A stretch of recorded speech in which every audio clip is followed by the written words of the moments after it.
দর্শক সবাইকে আমন্ত্রণ জানাচ্ছি রাতে জনতন্ত্র গণতন্ত্র অনুষ্ঠানের সঙ্গে আছেন প্লাবন রহমান। অনুষ্ঠানের মধ্যে দিয়ে আমরা সাম্প্রতিক সময়ের গুরুত্বপূর্ণ বিষয়গুলো তুলে ধরার চেষ্টা করি। আজকে নিশ্চয়ই জানেন যে অন্তর্বর্তী সরকার বাজেট পেশ করেছে এবং অন্তর্বর্তী সরকারের প্রথম বাজেট, নতুন বাংলাদেশের প্রথম বাজেট, এবং সেখানে এই বাজেট আসলে কেমন হলো, সাধারণ মানুষের প্রত্যাশা কেমন পূরণ হবে, একই সঙ্গে সামনে ব্যবসা বাণিজ্য,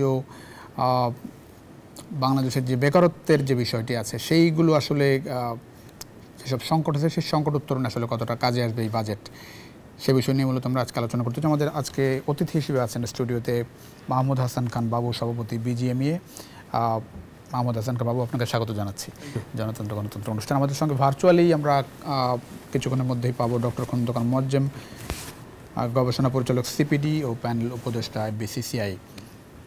আমরা একটু সামগ্রিক বাজেটের বাস্তবতা একটু দেখে আসতে চাই। আমাদের সহকর্মী শাহাদাত হোসেন রিপোর্ট করেছেন, জিডিপি বিভ্রান্তিতে নয় টেকসই অর্থনৈতিক ব্যবস্থা গড়ার প্রত্যয় নিয়ে 2025-26 অর্থ বছরের বাজেট দিল অন্তর্বর্তী সরকার, যার আকার 7,90,000 কোটি টাকা। বাজেট ঘোষণায় অর্থ উপদেষ্টা বলছেন, উচ্চ প্রবৃদ্ধির ধারণা থেকে সরে এসে সামগ্রিক উন্নয়নে ধারণা প্রতিষ্ঠা করতে চাই অন্তর্বর্তী সরকার। তার আশা এই বাজেট বাস্তবায়নের মাধ্যমে স্থিতিশীলতা ফিরবে সামগ্রিক অর্থনীতিতে। এবং তিনি এও মনে করেন, নির্বাচিত সরকার না থাকায় বহু বছর পর সংসদের বাইরে বাজেট ঘোষণা করা হলো।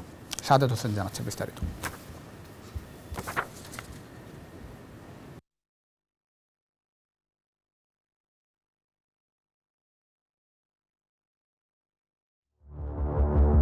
প্রবৃদ্ধির উচ্চাভিলাষ নাকি অর্থনৈতিক স্থিতিশীলতা? স্বৈরাচারী সরকার হেঁটেছে যে পথে, তার ঠিক উল্টো পথে অন্তর্বর্তী সরকার। প্রবৃদ্ধির মোহ নয়, বরং সামগ্রিক উন্নয়ন ধারণাকে সামনে রেখে দেয়া হলো নতুন অর্থ বছরের বাজেট। দেশের ইতিহাসে প্রথমবারের মতো আমরা বিগত বাজেটে যে ছোট আকারের বাজেট আগামী অর্থবছরের জন্য প্রস্তাব করছি। দীর্ঘ 16 বছর পর সংসদের বাইরে এলো বাজেট ঘোষণা। বিকেল 3টায় পুরো দেশের চোখ টেলিভিশনের পর্দায়। অর্থনীতি শিক্ষক ডক্টর সালেউদ্দিনের প্রথম বাজেট। রাষ্ট্রের আয় ব্যয়ের পরিসংখ্যানটা এবার কিছুটা ছোট আগের বছরের চেয়ে, আকার 7,90,000 কোটি। বাজেটে প্রবৃদ্ধির লক্ষ্য 5.5%, আর মূল্যস্ফীতির লক্ষ্যকে রাখা হয়েছে 6.5%-এর ঘরে। প্রবৃদ্ধি কেন্দ্রিক ধারণা থেকে সরে এসে আমরা চেষ্টা করেছি সামগ্রিক উন্নয়নের ধারণার জোর দিতে। তাই প্রথাগত ভৌত অবকাঠামোর তৈরি খতিয়ান তুলে ধরার পরিবর্তে আমরা এবারের বাজেটে প্রাধান্য দিচ্ছি মানুষকে। মৌলিক অধিকারের নিশ্চয়তা, সুন্দরভাবে বেঁচে থাকার জন্য প্রয়োজনীয় ব্যবস্থা, জীবিকার নিরাপত্তা এবং বৈষম্যহীন পরিবেশ। বাজেট ব্যয়ের 5,64,000 কোটি টাকা আসবে রাজস্ব খাত থেকে। এনবিআর এর উপর দেয়া হয়েছে 4,99,000 কোটি টাকা আদায়ের দায়িত্ব। 2,26,000 কোটি টাকার যে বাজেট ঘাটতি থাকছে তা মেটানো হবে দেশি বিদেশি উৎস থেকে। সম্পদের সুষম বন্টন ও বৈষম্যহীন বাংলাদেশ গড়া এবারের বাজেটের অন্যতম লক্ষ্য। পাশাপাশি রাজস্ব আয় ও সরকারি ব্যয়ের মধ্যে ভারসাম্য রক্ষা করে একটি যৌক্তিক ও বাস্তবায়নযোগ্য বাজেট প্রণয়নই হবে এই বাজেটের একটি অন্যতম উদ্দেশ্য। অর্থ উপদেষ্টার আশা, নোবেলজয়ী প্রফেসর ইউনূসের 3-0 ধারণার মাধ্যমে উন্নত হবে মানুষের জীবনযাপন, দূর হবে বৈষম্য, যেখানে থাকবে না দারিদ্র্য, বেকারত্ব কিংবা কার্বন দূষণ। অর্থনৈতিক স্থিতিশীলতা ফিরিয়ে এনে একটি উন্নত সমাজ বিনির্মাণের উদ্দেশ্যে আমরা যে সকল কার্যক্রম গ্রহণ করেছি তার মূল লক্ষ্য হচ্ছে শূন্য দারিদ্র্য, শূন্য বেকারত্ব এবং শূন্য কার্বন ভিত্তিক সমাজ বিনির্মাণ, যার মাধ্যমে আমূল পরিবর্তন হবে দেশের মানুষের জীবনমানের এবং মুক্তি মিলবে বৈষম্যের দুষ্ট চক্র থেকে। বাজেটে ধারণ করা হয়েছে জুলাই বিপ্লবের চেতনা, রাখা হয়েছে বিপ্লবে আহত এবং নিহতদের পরিবারের জন্য বিশেষ সহায়তা। প্রশমিত করে শিল্প খাতে ভঙ্গুর অর্থনীতি পুনরুদ্ধারের যে চ্যালেঞ্জ নিয়ে দায়িত্বে এসেছিল অন্তর্বর্তী সরকার, তার সবচেয়ে বড় পরীক্ষা এই বাজেট। এই সংসদের বাইরে থেকে সেই পরীক্ষায় কতটা সফল হতে পারবে সরকার, তার উপর অনেকটা নির্ভর করছে অর্থনীতির ভবিষ্যৎ। সরকার বলছে বাস্তবায়নযোগ্য, তবে বিশ্লেষকরা বলছেন কাজটা সহজ নয় মোটেও। হোসেন শাহাদাত, নিউজ 24, ঢাকা। দর্শক, আমরা আসলে রিপোর্ট দেখছিলাম সামগ্রিকভাবে কেমন হলো বাজেট। আমাদের সঙ্গে এরই মধ্যে যোগ দিয়েছেন ডক্টর খন্দকার গোলাম মোয়াজ্জেম, গবেষণা পরিচালক সিপিডি ও প্যানেল উপদেষ্টা বিসিসিআই। গোলাম মোয়াজ্জেম, আপনাকে স্বাগত জানাচ্ছি জনতন্ত্র গণতন্ত্র অনুষ্ঠানে। আমরা নিশ্চয়ই আপনার কাছে আসবো। আমরা একটু স্টুডিও থেকে শুরু করতে চাই। মাহমুদ হাসান খান বাবু আমাদের সঙ্গে আছেন। সামগ্রিকভাবে আপনার চোখে বাজেট কেমন হলো? আসলে প্রধানত আপনারা ব্যবসা খাতের মানুষ, আমরা একটু ব্যবসার জন্য এই বাজেট কেমন হলো? ধন্যবাদ। আচ্ছা, আসলে একটা বাজেট যখনই পেশ করা হয়, এটা তো সর্বস্তরের জনগণকে চিন্তা করে পেশ করা হয় এখানে আমরা যারা উদ্যোক্তা, ব্যবসায়ী সমাজ, আমরা আমাদের বিষয়গুলো রক্ষা রাখার চেষ্টা করি। কারণ হচ্ছে আমরা মনে করি উদ্যোক্তাদের কারণে শিল্পে বিনিয়োগ হবে, শিল্পে বিনিয়োগ হলেই কর্মসংস্থান তৈরি হবে, কর্মসংস্থান তৈরি হলেই সামগ্রিকভাবে অর্থনীতি এগিয়ে যাবে। এবার বাজেটে পজিটিভ দিক আমার যেটা ইতিমধ্যে দৃষ্টিগোচর হয়েছে সেটা হচ্ছে এলএনজি ইম্পোর্টের ক্ষেত্রে যে ভ্যাটের এক্সেমশন দেওয়া হয়েছে, এটা আমরা যারা বেসরকারি উদ্যোক্তা আমরা এলএনজি ইম্পোর্ট করি না, কিন্তু এলএনজি ইম্পোর্টের এলএনজির উপরে আমাদের নির্ভরশীলতা অনেক, কারণ এটা কনভার্ট হচ্ছে ইনটু গ্যাস এবং সেটার উপর নির্ভর করছে আমাদের স্টিম এবং ইলেকট্রিসিটি।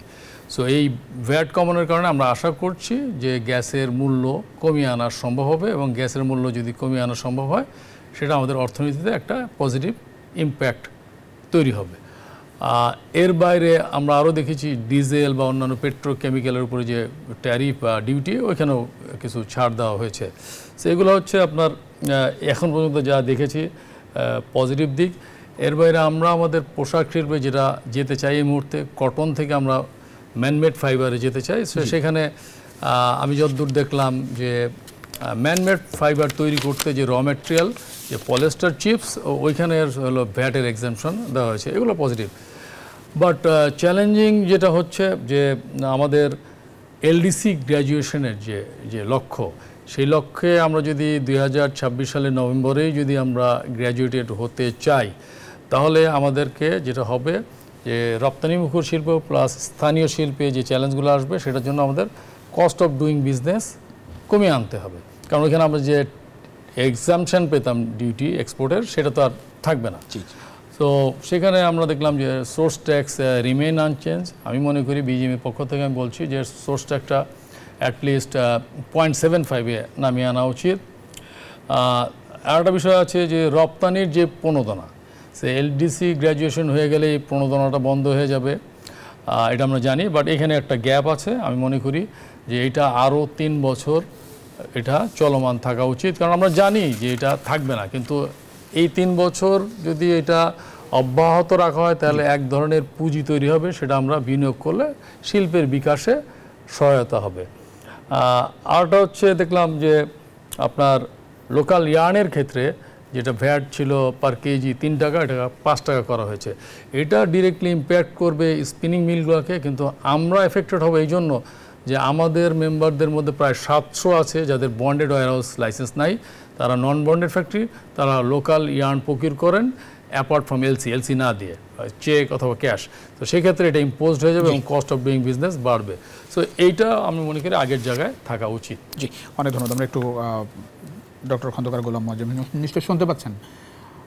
আমি একটু জানতে চাই আপনার দৃষ্টিতে এবারের বাজেট আসলে কেমন হলো, যেটা বেশ কিছু প্রতিক্রিয়া আমি দেখছি। ঢাকা চেম্বার যেটি বলছে যে এবারের বাজেট আসলে ব্যবসা বন্ধ হয়নি। বিএনপি যেটি বলছে যে আওয়ামী বাজেটের ছায়া এই অন্তর্বর্তী সরকারের বাজেটে তারা আসলে দেখছে। জামাতও আসলে খুব খুশি হয়নি এবারের বাজেটে। বিভিন্ন প্রতিক্রিয়া আমরা দেখছি, একটু আপনার চোখে দেখতে চাই। এবারের বাজেটে আসলে বন্ধ হওয়ার সুযোগ কম। তার কারণ হলো যে স্বল্পোন্নত দেশ থেকে বেরিয়ে যাওয়ার অংশ হিসেবে সরকারকে কর ছাড় উঠিয়ে দেওয়া বা করমুক্ত যে সমস্ত সুবিধাগুলো দেওয়া হচ্ছিল সেগুলো থেকে সরে যাওয়ার তাগিদ ছিল। ব্যবসায়ীরাও এটা জানেন, একটু আগেই জনাব মাহমুদ হাসান খানও বলছিলেন যে তারা জানেন, কিন্তু জেনেও তারা প্রত্যাশা করছেন যে শেষ মুহূর্ত পর্যন্ত যেন থাকে। কিন্তু যেটা হয় শেষ মুহূর্ত পর্যন্ত থেকে যে হঠাৎ করে উইথড্র করলে তখন আবার ব্যবসার জন্য সেটা বড় রিয়াকশন হতে পারে। সুতরাং ধাপে ধাপে বিভিন্ন ধরনের সেবাগুলো উইথড্র করে বরঞ্চ বিকল্প কি ধরনের সুবিধা দেওয়া যায় সেই কাঠামোটিতে ঢোকাটাই বরঞ্চ বাঞ্ছনীয়। সেদিক থেকে এবারের বাজেটের বড় বৈশিষ্ট্য আসলে শুল্ক কাঠামোতে বড় রকমের সংস্কার বা পরিবর্তন, এটি আমার কাছে এবারের বাজেটের গুরুত্বপূর্ণ পরিবর্তনে মনে হয়েছে। এছাড়া বিক্ষিপ্তভাবে বিভিন্ন জায়গায় বিভিন্ন উদ্যোগ নেওয়া হয়, যেমন মূল্যস্ফীতিকে জন্য টার্গেট করে খুব বড় রকমের উদ্যোগ না থাকলেও বলা হয়েছে যে দরিদ্র মানুষ আরো 5 লক্ষ নতুন যারা সুবিধাভোগী হতে পারেন এরকম কিছু উদ্যোগ সেখানে রাখা হয়েছে। আর সরকার যেহেতু আর্থিক ব্যয় সরকারি ব্যয় কমাবেন, সুতরাং তার মাধ্যমে মূল্যস্ফীতি জনিত যে মুদ্রাস্ফীতি সেটার কিছুটা হয়তো ইতিবাচক প্রভাব পড়বে সেই জায়গাটিতে।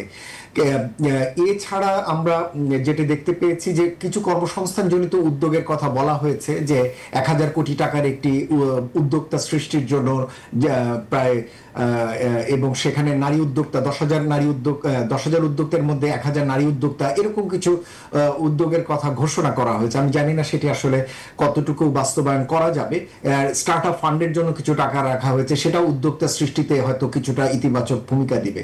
কিন্তু সবচেয়ে বড় যেটা আমার কাছে মনে হয় যে এবারের বাজেটটিকে আমার কাছে ধরা উচিত একটি স্বল্পকালীন বাজেট হিসাবে, যেখানে একটি গণতান্ত্রিক উত্তরণ দ্রুত সময়ে হবে এবং একটি নতুন রাজনৈতিক সরকার আসবে, এবং এই রাজনৈতিক উত্তরণের মাধ্যমেই আগামী দিনে বিনিয়োগ কর্মসংস্থানের ক্ষেত্রে একটা চাঞ্চল্য আসবে। এই প্রেক্ষাপটে আমি আসলে বাজেটটিকে দেখতে চাই। তো সেই হিসেবে আমার কাছে এটি একটি স্বল্পকালীন বাজেট হিসেবেই দেখবার একটি দৃষ্টিভঙ্গি রয়েছে। ধরেন নতুন বাংলাদেশ এবং বাংলাদেশের যে আকাঙ্ক্ষা, অর্থনৈতিক যে বিভিন্ন সংস্কার কথা আমরা শুনছিলাম, বিগত সরকারের যে বাজেটের কাঠামো এবং যেরকম বাস্তবতার মধ্য দিয়ে আমরা বাজেট পেয়েছি, এবারের বাজেটে কি খুব বেশি নতুন কিছু আপনি পেয়েছেন? মানে প্রত্যাশা প্রাপ্তির মিল দেখেন, মানে একরকম এক্সপেকটেশন তো থাকে বাজেট নিয়ে। প্রথমত হলো যে বাজেটের যে বাজেট অ্যালোকেশন, সেই জায়গাটির ক্ষেত্রে বড় রকমের কাঠামোর যদি পরিবর্তন আনতে চান, তাহলে সেই কাজটি শুরু করতে হয় আগস্ট মাসেই। অর্থাৎ এই সরকার নতুন দায়িত্ব নিয়েছে তখনই যদি শুরু করতো, তাহলে হয়তো এবারের বাজেটে এই সময় এসে কিছু কাঠামো পরিবর্তন পেতেন। কেননা বাজেট কাঠামোটি এত ছকবদ্ধভাবে থাকে এবং এটা প্রত্যেক মন্ত্রণালয় কেন্দ্রিক হবার কারণে এখানে খুব বেশি নড়াচড়ার সুযোগ থাকে না, এবং এটি আগস্ট, সেপ্টেম্বর, অক্টোবর, নভেম্বর ধারাবাহিকভাবে এটা আলোচনা হতে হতে হতে হতে ফাইনাল হয়। সুতরাং শেষ সময় এসে আপনি একটা পরিবর্তন করবেন, সংস্কারের সুপারিশ দিয়ে করবেন, এটা সুযোগ কম থাকে। সুতরাং পরিবর্তন চাইলে আসলে আগস্ট সেপ্টেম্বর মাসে ধরা উচিত ছিল, যেটা আসলে এই সরকার করেনি। আমি বলবো যে এটা দুর্বলতা একদিক থেকে। তবে সংস্কারের যে বিভিন্নমুখী উদ্যোগ আমরা নিজেরা আমাদের আগামীকালকের প্রস্তাবনার ভিতরে কিছু জিনিস রেখেছি, তাতে কোনো কোনো জায়গায় আমরা দেখেছি যে সংস্কারের কিছু জিনিস রাখা হয়েছে। যেমন আমরা দেখছি এসএমই খাতের জন্য যে সমস্ত সংস্কার প্রস্তাবনা ছিল শ্রম কমিশনে, তার কিছু উল্লেখ আমরা পাচ্ছি। আমরা একই সাথে দেখতে পাচ্ছি যে কৃষি খাতে এলজিআরডির ক্ষেত্রে অবশ্য সেরকম ভাবে আমরা রিফ্লেকশন দেখিনি। সুতরাং সংস্কার যে অনেক বেশি রিফ্লেকশন হয়েছে সেটি বলা যাবে না। এবং সেটাও ওই যে আবার বললাম, যদি সংস্কারকে মাথায় নিয়ে করার দরকার হতো, তাহলে এই পুরো বাজেটের খোলনলচি আসলে পাল্টে ফেলতে হতো। সেরকম কোনো প্রচেষ্টা আসলে ছিল না শুরু থেকেই, এবং বাজেটে সেরকম কিছু নেই। আসলে কাঠামোগত বড় পরিবর্তনের কোনো প্রচেষ্টা নেই সেখানে। গোলাম মোস্তফা, একটা বিষয় প্রত্যেকবার আলোচনায় হয় যে রাজস্ব আদায়ের বিষয়টা। এবারের বাজেটে যে রাজস্ব লক্ষ্যমাত্রা ধরা হচ্ছে 5,64,000 কোটি টাকা, যার মধ্যে 4,99,000 কোটি টাকা জোগাড় করবে আসলে এনবিআর। এই জায়গাটাই কোনো রকম চ্যালেঞ্জ দেখেন কিনা?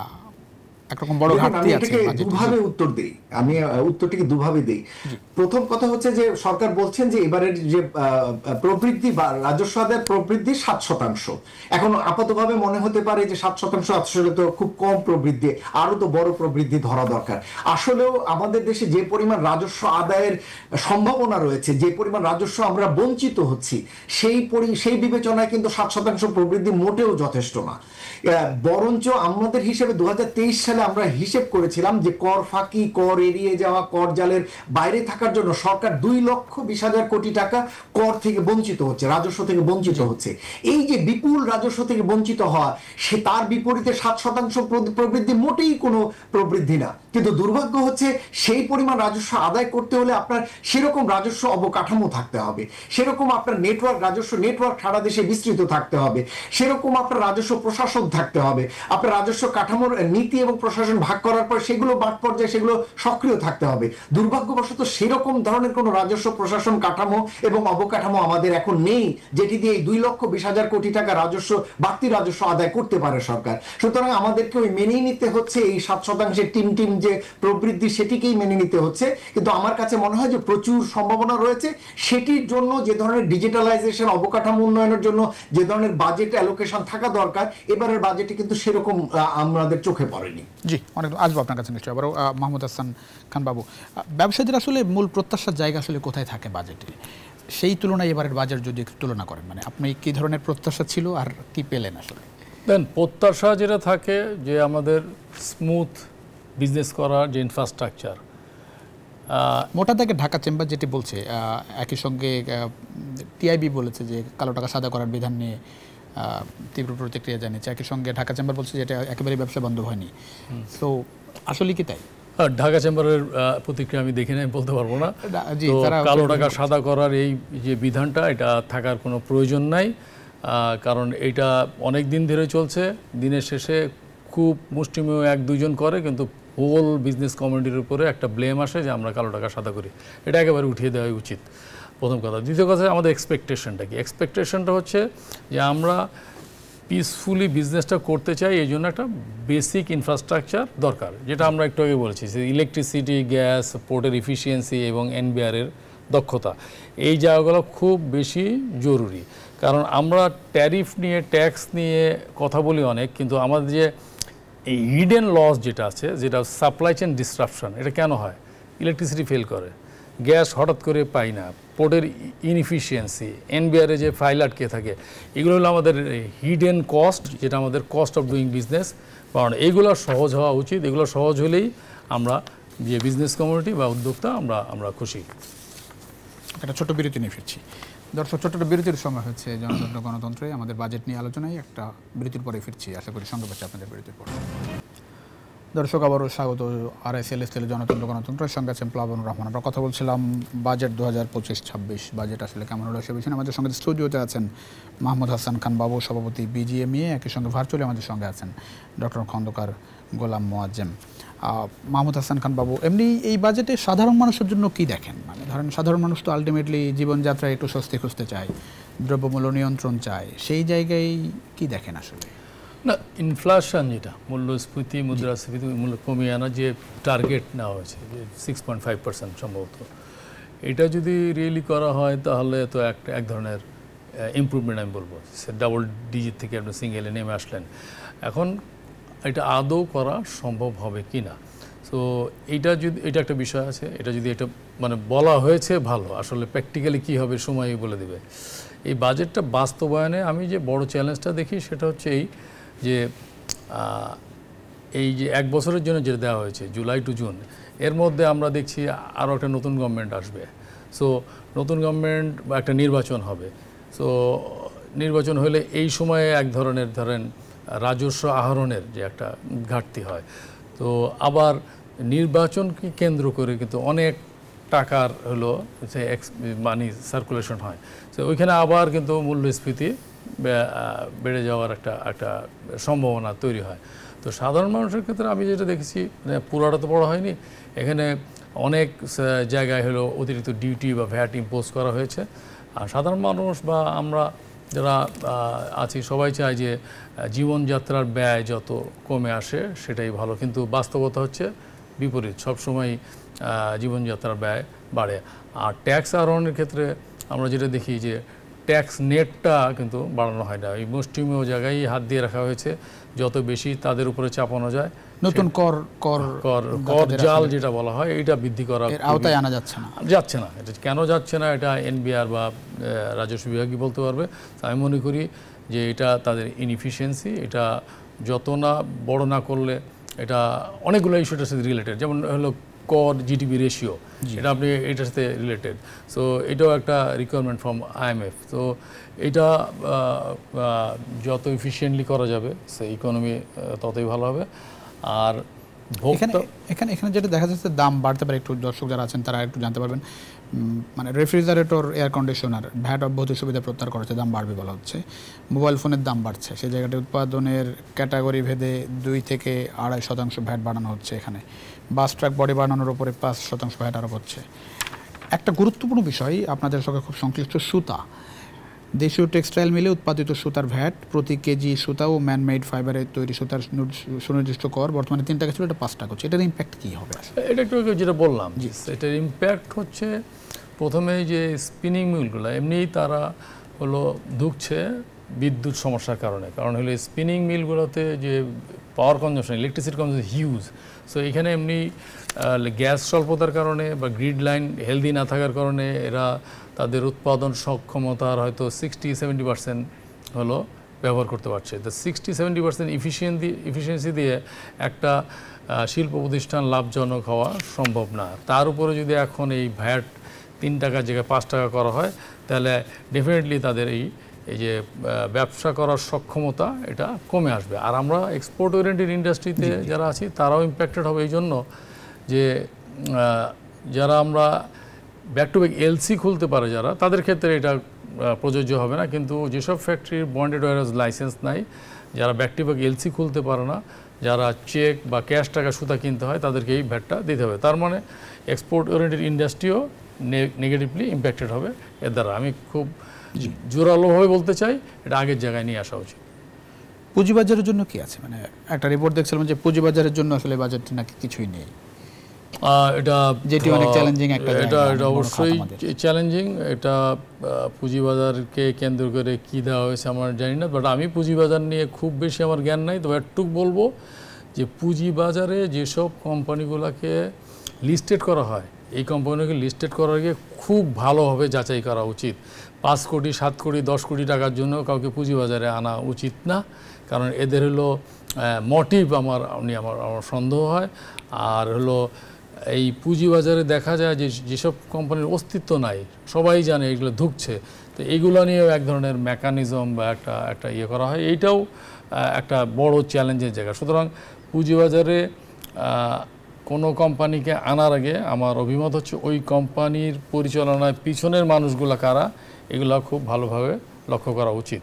তো পুঁজিবাজার তার মতো করে চলবে এটাই সবাই এক্সপেক্ট করে, কিন্তু দেখা যায় যে বিভিন্ন ধরনের রং ডুইংয়ের কারণে অনেক কোম্পানি, ভালো কোম্পানির শেয়ার মুখ থুবড়ে পড়ে, আবার যেসব কোম্পানির অস্তিত্ব নাই তাদের শেয়ার প্রাইস বেড়ে যায়। সো এটা একটা বলবো একটা দুষ্টু চক্রের ভিতরে আমাদের পুঁজিবাজার পড়ে গেছে। মানে ব্যবসা বাণিজ্যের জায়গাটা আমরা এখন যেটা দেখছি যে কয়েকদিন আগে মাঝে মধ্যে যে সভা সেমিনারগুলো হচ্ছে, সেখানে ব্যবসায়ীরা বলছেন যে কলকারখানা বন্ধ হয়ে যেতে পারে খুব রিসেন্টলি, প্রায় দেশের অর্ধেক কারখানা বন্ধ হয়ে যেতে পারে। সেই রকম সংকট কি সরকার তার এন্ড থেকে ফিল করছে? সেইটি মোকাবেলার জন্য কি দেখেনি বাজেটে কিছু আছে? দেখেন, বন্ধ হয়ে যাওয়ার প্রক্রিয়াটা তো মূলত ইনফ্রাস্ট্রাকচার, গ্যাস অ্যান্ড ইলেকট্রিসিটি, এবং এটা এমনি একটা বাজে জায়গায় ছিল। রিসেন্টলি আরও খারাপ হয়েছে, কারণ হচ্ছে আমরা জেনে শুনে অথবা না বুঝেই আমরা এলএনজি ইম্পোর্ট করি নাই সময় মতো।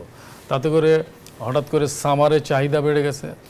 এখানে আপনার ফার্টিলাইজার ফ্যাক্টরিতে দিয়েছেন, আপনি এখানে পাওয়ার প্ল্যান্টে দিয়েছেন, যার কারণে ইন্ডাস্ট্রিতে হলো গ্যাসের সাপ্লাই কমে গেছে।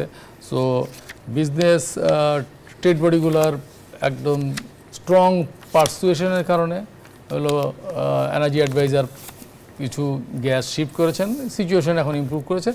যেটা হওয়া উচিত, লং টার্ম প্ল্যানিং হওয়া উচিত যে আমরা প্রতি মাসে কত এলএনজি ইম্পোর্ট করি, কারণ আমরা বাস্তবতা হচ্ছে আমরা এলএনজির উপর ডিপেন্ডেন্ট হয়ে গেছি, আমাদের নিজস্ব এক্সপ্লোরেশন তো দিন দিন কমছে। সো যেটা বাস্তবতা, একটা শর্ট টার্ম প্ল্যানিং হচ্ছে যে এলএনজি ইম্পোর্ট 1 বছরে কতগুলো করব সেটা ঠিক করে ফেলা। আর লং টার্ম হলো আপনার এক্সপ্লোরেশন যেতে হবে। আমাদেরকে যেটা যেতে হবে সেটা হচ্ছে এই সোলার পাওয়ার প্ল্যান্ট। আমি এখানে একটা জিনিস বলবো যে বাংলাদেশে এর আগের গভর্নমেন্ট 100টা ইকোনমিক জোন করার কথা বলেছিল। সো এই সরকার এসে ওটা এখন সম্ভবত 10টা বা 20টাতে নামিয়ে আনছে, যেটা গভর্নমেন্ট ইকোনমিক জোন। যে বাকি 80টা ইকোনমিক জোনের মধ্যে কিন্তু 61 অথবা 62টা ইকোনমিক জোনের ল্যান্ড অ্যাকুইজিশন হয়ে গেছে। ল্যান্ড অ্যাকুইজিশন যদি হয়ে যেয়ে থাকে, তাহলে এই ইকোনমিক জোনগুলোকে কনভার্ট করা উচিত ইনটু সোলার পাওয়ার প্ল্যান্ট। এটা পিপিপির ভিত্তিতে হতে পারে, গভর্নমেন্ট ল্যান্ড দিবে, বেসরকারি উদ্যোক্তারা এখানে বিনিয়োগ করবে। এটা যত দ্রুত এই সিদ্ধান্ত নেওয়া যাবে তত আমাদের এনার্জি সিকিউরিটি এবং ইফিসিয়েন্সি বাড়বে। আমি মনে করি এইটার ব্যাপারে বাজারে কিছু আছে কিনা আমি ডিটেল জানি না, না থাকলে এটা উদ্যোগ নেওয়া উচিত। জি, একটা বিরতির সময় হচ্ছে আবারও। দর্শক, ছোট্ট একটা বিরতিতে যাচ্ছে আবারও। জনতন্ত্র গণতন্ত্রের বাজেট নিয়ে আমাদের আয়োজনে আমরা ফিরছি কিছুক্ষণের মধ্যেই, আশা করি সঙ্গে পাচ্ছি আপনাদের বিরতির পর। দর্শক, আবারও স্বাগত RSL স্টেলের জনতন্ত্র গণতন্ত্রের সঙ্গে আছেন প্লাবন রহমান। আমরা কথা বলছিলাম অন্তর্বর্তী সরকারের বাজেট নিয়ে। 25-26 অর্থ বছরে যে বাজেট পেশ করা হলো 7 লাখ কোটি টাকার, সে বাজেট নিয়ে আমাদের সঙ্গে আছেন মাহমুদ হাসান খান বাবু, সভাপতি BGMA। বাবু ভাই, একটা বিষয় একটু বলবেন, এই যে 2025-26 অর্থ বছরের বাজেটে অনলাইনে যে পণ্য বিক্রয় হয়, আমাদের বাংলাদেশে তো খুব ডেভেলপ করছে ব্যবসাটা, ঘরে বসে মানুষ এখন পণ্য ক্রয় বিক্রয় করে। সেই জায়গাটাই বিক্রয় কমিশনের উপর ভ্যাটের হার 5% ছিল, সেটি বাড়িয়ে 15% করা হচ্ছে। কী ধরনের ইম্প্যাক্ট এটা দেখেন?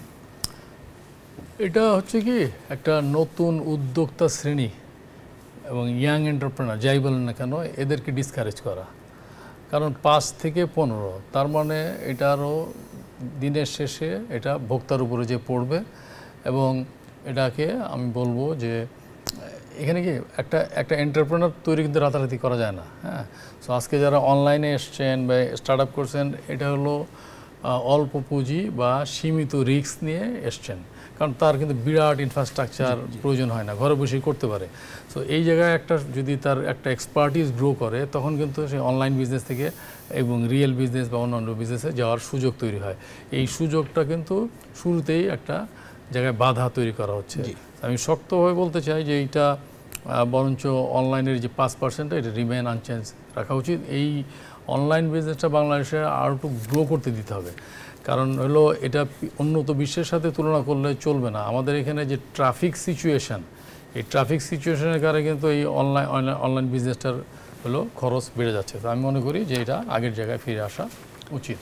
কালো টাকা সাদা করার এবারও বিধান আমরা দেখলাম, কালো টাকা সাদা করার সুযোগ থাকছে। তো সেই জায়গাটায় প্রত্যেকবার বাজেটও তো আমরা এটা নিয়ে সমালোচনা করি রাজনৈতিক সরকারের সময়, এবারও তো ভিন্নধর্মী সরকার।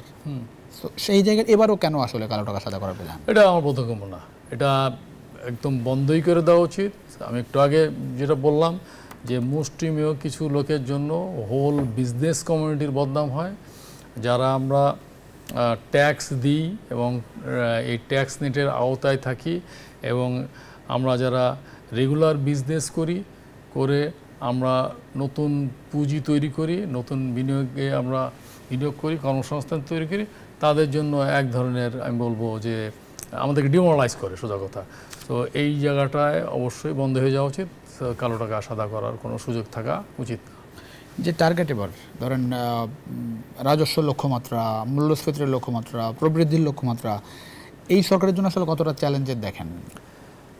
একটু আগে আমি বলেছি এই বাজেটটা 1 বছরের এবং আমরা সবাই এক্সপেক্ট করছে যে এর মধ্যে নতুন একটা নির্বাচন হবে। তো এটা এই সরকার দিয়েছে, সেটা নিয়েও তো অনেকে অনিশ্চয়তা প্রকাশ করছে, নির্বাচন হবে কি হবে না। এটা হলো সবচেয়ে বড় চ্যালেঞ্জ এই মুহূর্তে। এই যে আজকে সবাই বলছে যে বিনিয়োগের স্থবিরতা, এটার কিন্তু যে আমাদের ইনফ্রাস্ট্রাকচার প্রবলেম আছে, পুঁজি সরবরাহের বিষয় আছে, আমাদের রেট অফ ইন্টারেস্ট আছে, কিন্তু সবচেয়ে বড় যেটা হচ্ছে অনিশ্চয়তা। যারা বিনিয়োগ করবেন তারা হাত গুটিয়ে বসে আছেন যে পরবর্তী সরকার কে হবে, তাদের নীতি কি হবে, সেই অনুযায়ী বিনিয়োগ করবেন। কারণ বাই ডেফিনেশন এই সরকার হচ্ছে ইন্টেরিয়াম, সবাই জানি, অন্তর্বর্তী একটা নির্দিষ্ট সময়ের জন্য, নির্দিষ্ট মানে একটা ছোট সময়ের জন্য এসছেন। তো আমরা বিজনেস কমিউনিটি আমরা আশা করি যে একটা নির্বাচনী রোডম্যাপ, ফিক্সড একটা ডেট, এটা একটু যেদিনই হোক ডেটটা যদি আগে ঘোষণা করা হয়, তাহলে হবে কি আমরা আমাদের প্রস্তুতিগুলো নিতে পারবো যে হ্যাঁ অমুক তারিখে নির্বাচন হবে, নতুন একটা সরকার আসবে। তার আগে আমাদের যে হোমওয়ার্কগুলো, একটা ইন্ডাস্ট্রি করতে হলে তো আজকে সিদ্ধান্ত নিলে আপনি কালকে একটা ইন্ডাস্ট্রি করতে পারবেন না। এখানে আপনাকে ফিজিবিলিটি করতে হবে, জমি জোগাড় করতে হবে, অনেকগুলো বিষয়ে কাজ করতে হয়। তো আমি মনে করি একটা তারিখ ঘোষণা অচিরেই করা উচিত। এক ধরনের অনিশ্চয়তাটা থাকবে না, তখন বিনিয়োগের পরিবেশটা উন্নত হবে। আপনি দেশে আমরা যারা বিনিয়োগকারী উদ্যোক্তা, আমরা যদি আস্থায় না থাকি, আপনি যতই রোড শো করেন আর বাইরের বিনিয়োগ আনার জন্য এখানে মেলা করেন, বিনিয়োগ মেলা করেন, এটা খুব একটা কাজে লাগবে না। কারণ দিন শেষে বাইরের যারা উদ্যোক্তা, স্থানীয় উদ্যোক্তাদের কাছ থেকে কিন্তু ইনফরমেশনগুলো নেওয়ার চেষ্টা করবে, যেখানে বিনিয়োগের সিচুয়েশন কী এবং এখানে বিনিয়োগ করলে কতটুকু হলো সেফলি ইনভেস্টমেন্ট তারা করতে পারবেন। গ্যাস বিদ্যুতের যে সংকট, সেই সংকট কাটবে মনে হয় সঠিক সময়ে সঠিক সিদ্ধান্ত নিলে সেটা কাটবে। এবং এটা হলো দুইটা বিষয়, একটা হলো শর্ট টার্ম, একটা হলো লং টার্ম। শর্ট টার্মে যে আপনি এলএনজির উপরে যে ডিপেন্ডেন্সি, সেটা প্রপারলি আনতে হবে। আর লং টার্মে আপনার এক্সপ্লোরেশন বাড়াইতে হবে, ভোলার যে গ্যাসটা আছে সেটা মেনল্যান্ড মানে মেন স্ট্রিম লাইনে আনতে হবে। আর হলো সোলার পাওয়ার প্ল্যান্টগুলোর ক্ষেত্রে অগ্রাধিকার দিতে হবে।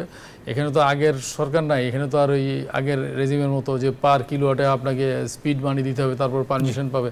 তাহলে কেন আমরা এটার উদ্যোগটা নিচ্ছি না? এটা অনেক ধন্যবাদ আমাদের সঙ্গে স্টুডিওতে যোগ দেওয়ার জন্য মোহাম্মদ হাসান খান বাবু, সভাপতি বিজিএমএ। আশা করি নিশ্চয়ই পরবর্তীতে কোনো সময় আপনাকে পাবো আমরা। দর্শক, এই ছিল আজকের বাজেটের আলোচনা, জনতন্ত্র গণতন্ত্রে। আশা করি নিশ্চয়ই অন্য কোনো সময় দেখা হবে। আশা করি নিউজ চ্যানেলের সঙ্গে থাকবেন, সবসময় ভালো থাকবেন, সুস্থ থাকবেন।